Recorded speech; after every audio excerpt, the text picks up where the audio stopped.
is day 51. Day 51. Wow. How cool is that? Hey, how many of you have a hero? Is your dad your hero?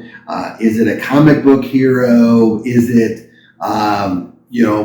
a friend? Is it a friend's dad? Is it a coach? Is it a football player? We can all have heroes in our life. And there's nothing wrong with that, for sure. And one of my heroes, so to speak, somebody that I am inspired by, and this person is found, and you might have guessed it, in the Bible. Yeah, I've got a lot of heroes in the Bible. Man, I tell you, it's good coffee. All right, so James chapter 2, verse 25 through 26. So if you've been reading the book of James, you already know who that hero is, because we're just moving through this book verse by verse, chapter by chapter. Hopefully you're getting in those, reading the book of James every day. All right, so James chapter 2, verse 25 through 26 says this: Rahab the prostitute. That's it. She is one of my heroes. Rahab the prostitute is another example. She was shown to be right with God by her actions when she hid those messengers and sent them safely away by a different road. Just as the body is dead without breath, so also faith is dead without good works. The history of Rahab the prostitute from Joshua chapter 2 and 6 is one of my favorites in the Bible. It really does. It has kings, it has spies, it has a secret mission, it has an unlikely hero who risks everything, those promises given and kept, and a daring escape.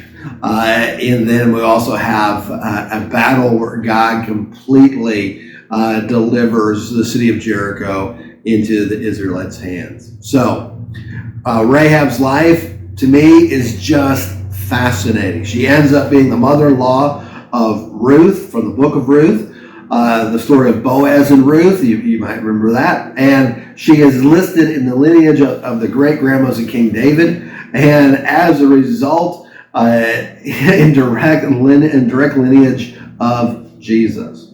Man, that's just a redeemed prostitute in the lineage of Jesus Christ, the Son of God. That is truly something to think about. God's grace is so good and so amazing. I also wonder if Boaz's mother, Rahab, was part of the reason he was so willing to marry Ruth. That's a bonus puzzle to consider for sure. God's grace is so amazing in its scope, and it is available to all by faith.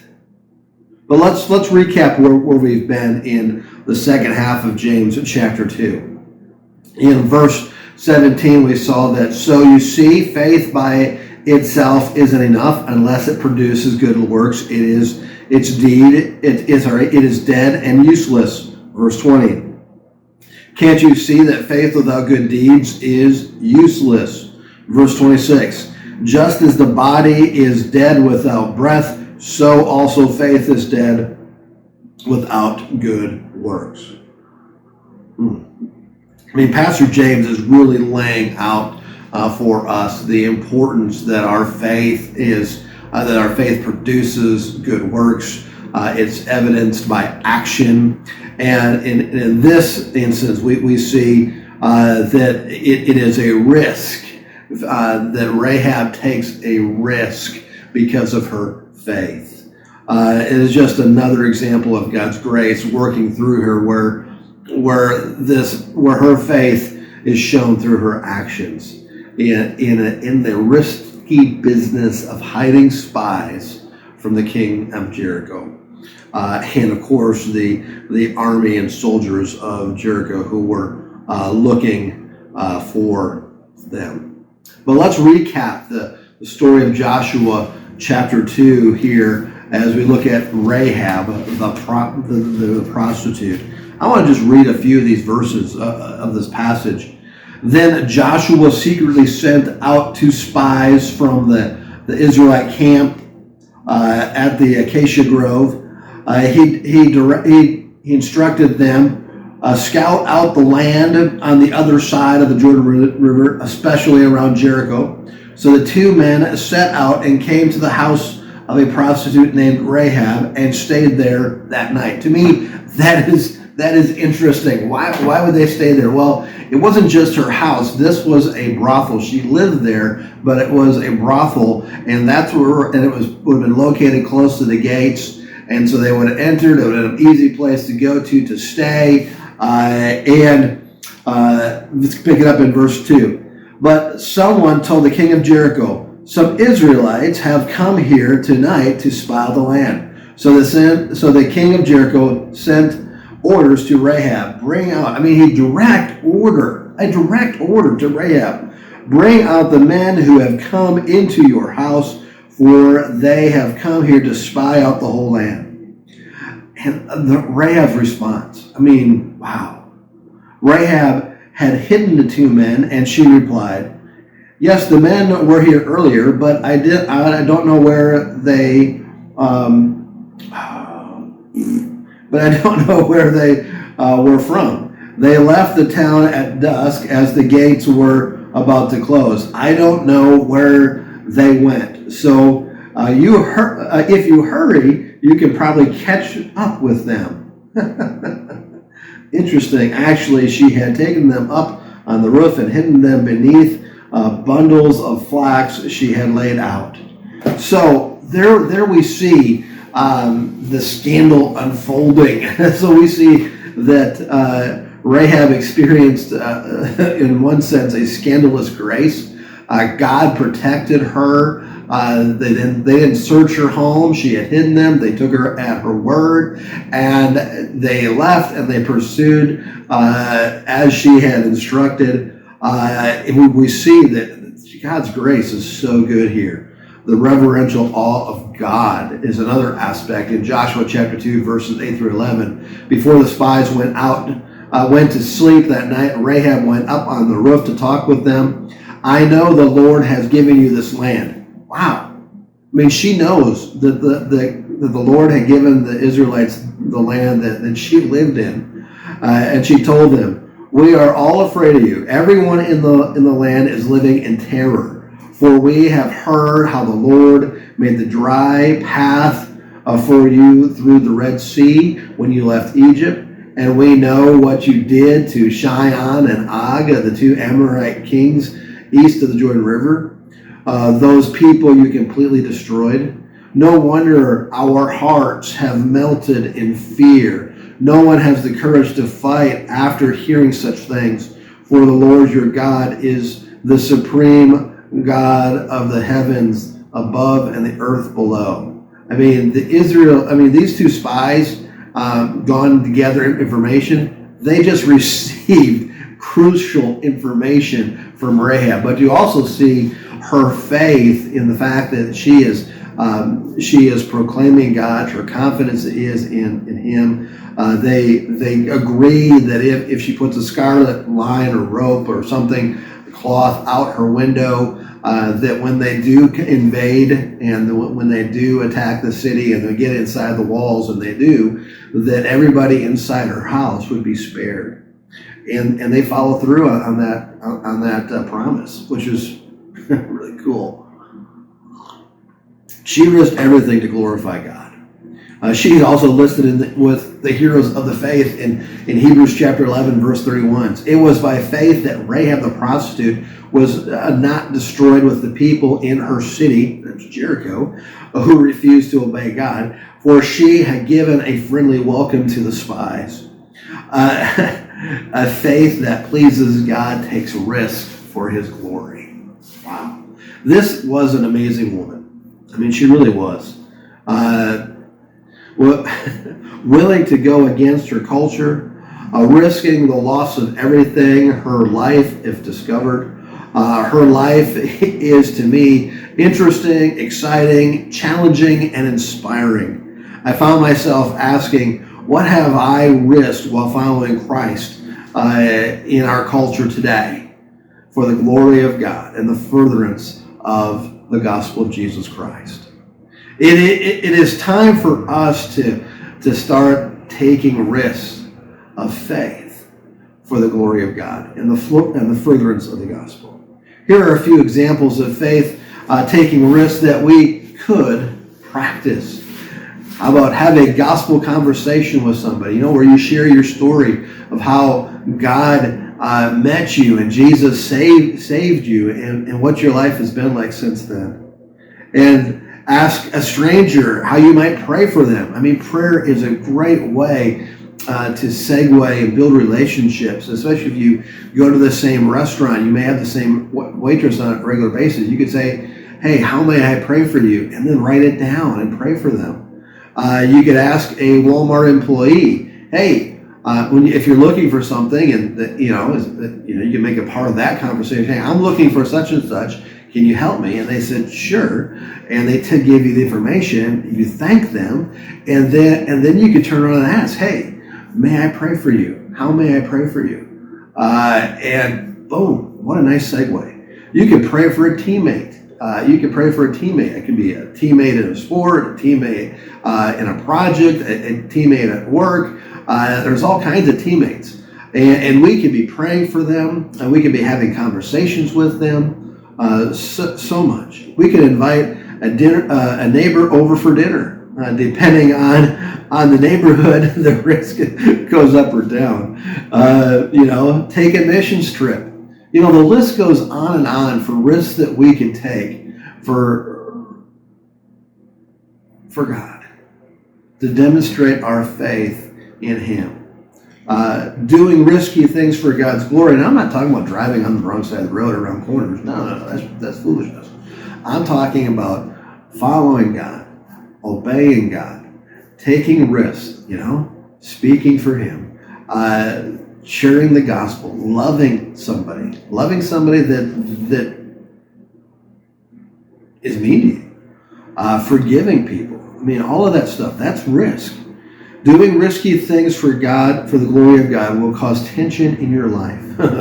Oh yes, but it is that very tension that will allow our faith to grow and expand, and where we see God do amazing things.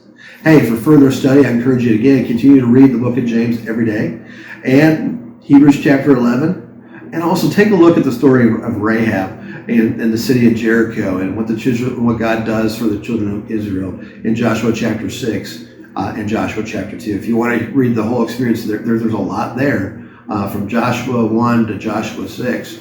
A lot to take in, a lot to experience, everything from the crossing the Jordan River, the memorial stones, so much there. So, hey, that's it for our Devo this morning. Let's head on over to the workout board.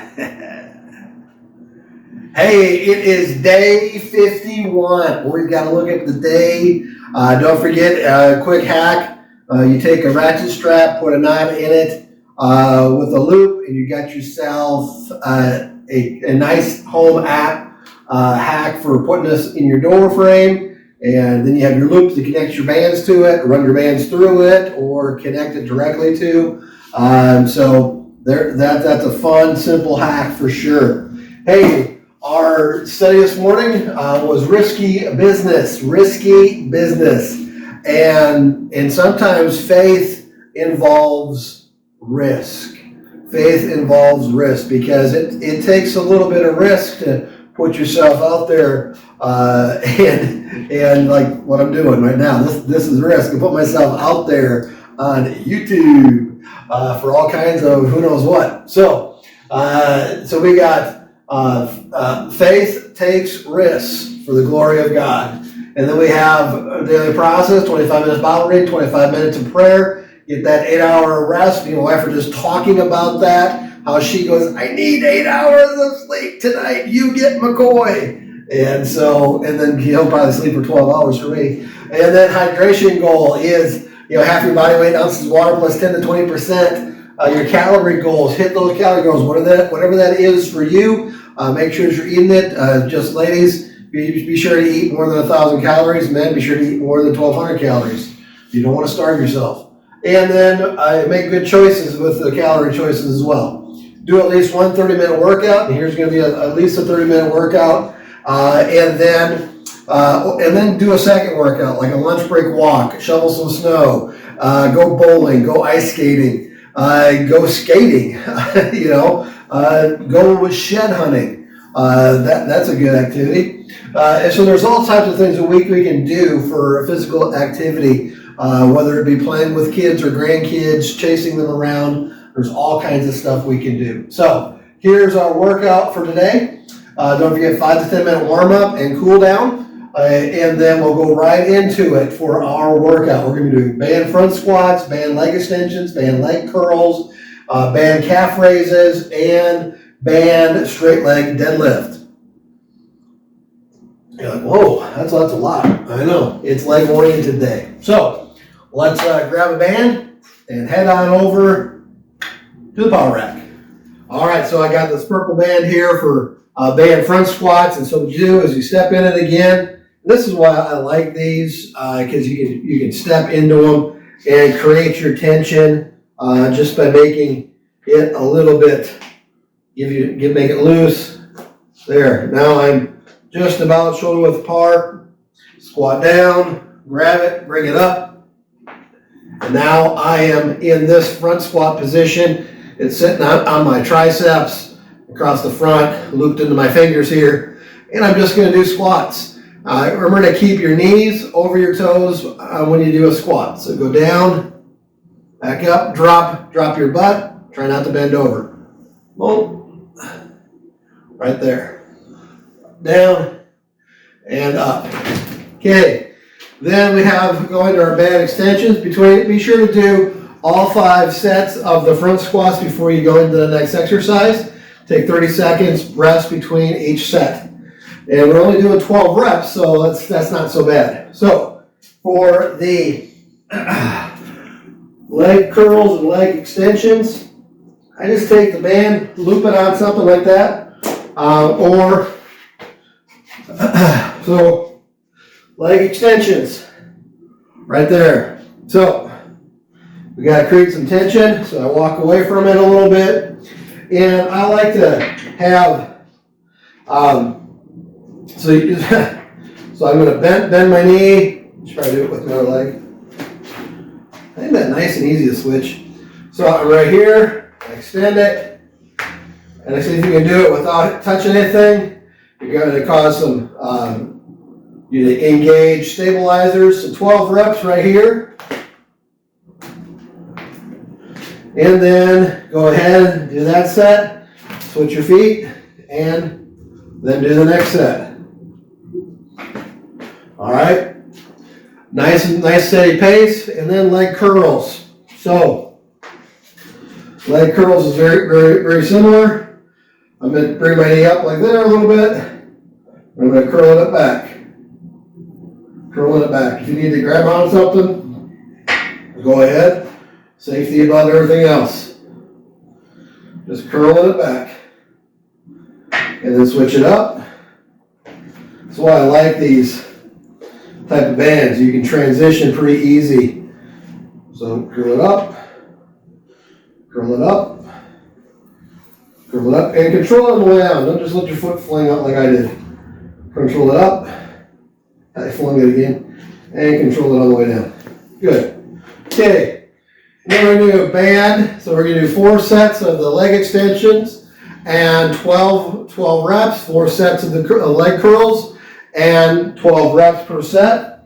You don't need to take a 30-second rest between exercises because as you do your sets, it should take about 30 seconds per set at least. And so you just switch from one leg to the other. Well, one leg rests, the other one continues to go. And then we have band calf raise. So for this, I'm going to stand on it and the balls of my feet right there. Squat down, bring it up, bring it in front.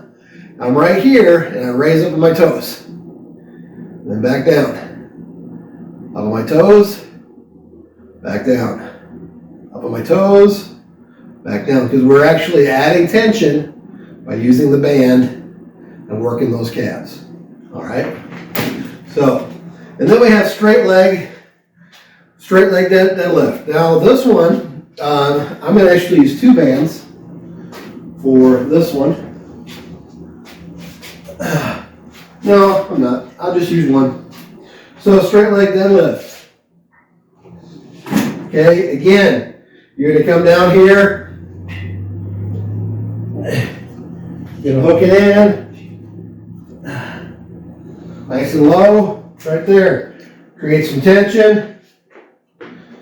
Grab it so that your hands are like it's going to be on the bar. Right there. Straight leg. And come up. Go back down. Come up. Bring the hips all the way through. Go back down. Come up. Go back down. Straight leg deadlift. Right there. That's a nice stretch. Feels good on my back. Especially right there. That's a good stretch. Oh. Right there, and then back up. Okay, band straight leg deadlift. Hey, you can use 2 bands for that if you want. Up to you. So 3 sets of 12 on the band, straight leg band deadlifts. And 3 sets of 12 on the calf raises, 4 sets of 12 on the leg curls, 4 sets of 12 on the leg extension, and 5 sets of 12 on the front squats. Hey, one thing we didn't do, we didn't pray yet. Let's have a word of prayer. And they follow the word of praise. We thank you for your grace, your mercy, your love.